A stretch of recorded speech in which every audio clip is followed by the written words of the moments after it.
So what's going on, guys? It's JM at Speakboxing. Make sure you subscribe to my channel before you click on 20 more videos. Also, comment below in the comment section if you have any opinions on what I'm saying in any of my videos. Really helps me out if you guys could hit the subscribe button and help build up my subscribers. It is appreciated. So, Dillain Whyte is expected to be back on June the 3rd at the O2 Arena against a possible big opponent. The four names mentioned, I mentioned it before in another video, the four names mentioned were Brian Jennings, Dominic Breazeale, Lucas Brown, and even WBC heavyweight champion himself, Deontay Wilder, was mentioned, but I don't see that happening on June the 3rd. But another name has came up and said he's willing to face Dillain Whyte on June the 3rd. Dillain Whyte has said that he wants his next fight to be some sort of an eliminator for the WBC title. And Gerald Washington has heard about this and he said he's willing to face Dillain Whyte if it gets an opportunity at the WBC title down the line. Gerald Washington fought WBC champion Deontay Wilder on February 25th this year, and he was stopped in the 5th round in that fight. But Gerald Washington, before he got stopped, was winning the fight. Like the first 4 rounds, in my opinion, Gerald Washington won easily. He was outboxing Deontay Wilder. He was doing more of the work. He has a very similar style to Vladimir Klitschko, Gerald Washington, but not as refined. Like, it's a very punch and grab style, and it seemed to bother Deontay Wilder for the first 4 rounds against him on February 25th. And then in the 5th round, Deontay Wilder managed to hit his signature right hand on the chin of Gerald Washington, and it hurt Washington, and then Deontay Wilder went on to stop him and retain his title. But I think Gerald Washington has gained a bit of confidence when he fought Deontay Wilder. Even though he was stopped, I think he did well. I think if you could manage to avoid that big right hand against Deontay Wilder, and it's easier said than done, because that right hand, Deontay Wilder has a very long reach, and he can hit guys at very long range, and sometimes that big right hand's just too much for fighters, and it just catches fighters off guard because they don't realise how long Deontay Wilder's arms are and how far he can punch from and land on the target.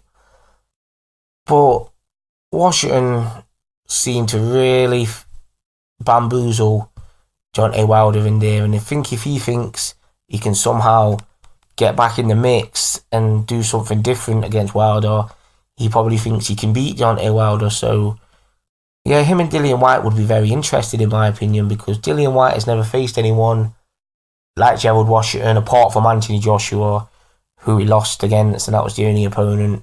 Dillain Whyte has lost again, and since then he's fought Dave Allen, who I like Dave Allen. Dave Allen is a character for British boxing, but he's a very limited fighter, and he lost every round to Dillain Whyte in my opinion. He's a very, very tough man. He'll come and fight you all night long. You have to come in there with a baseball bat to get Dave Allen out of there, in my opinion. But he's a very limited fighter, and Dillain Whyte won that easily. And then he fought Ian Lewison again, a very limited fighter. He's one of these fighters who's got a big punch, but he's not very in shape, and he can only go for about 2 or 3 rounds, in my opinion, until he's totally spent.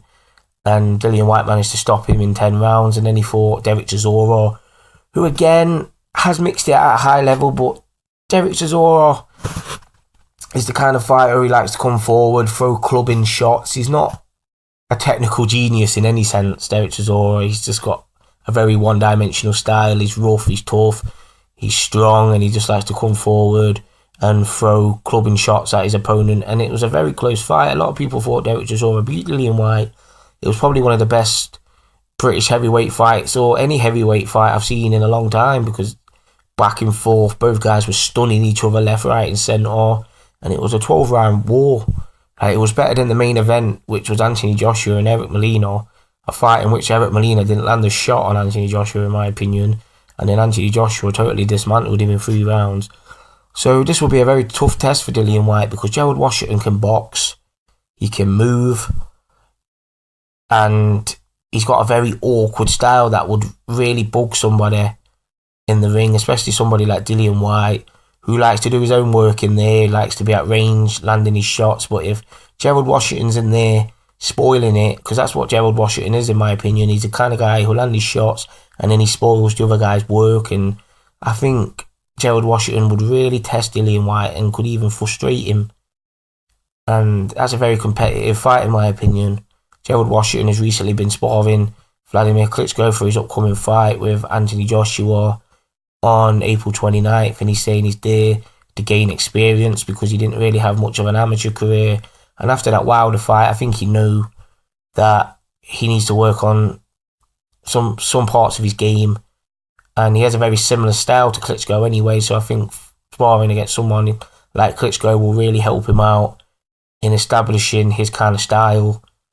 And yeah, I think that's a very tough fight for Dillian Whyte. So yeah, I'm not going to go on too much. It's JM, it's Speakboxing. Comment below.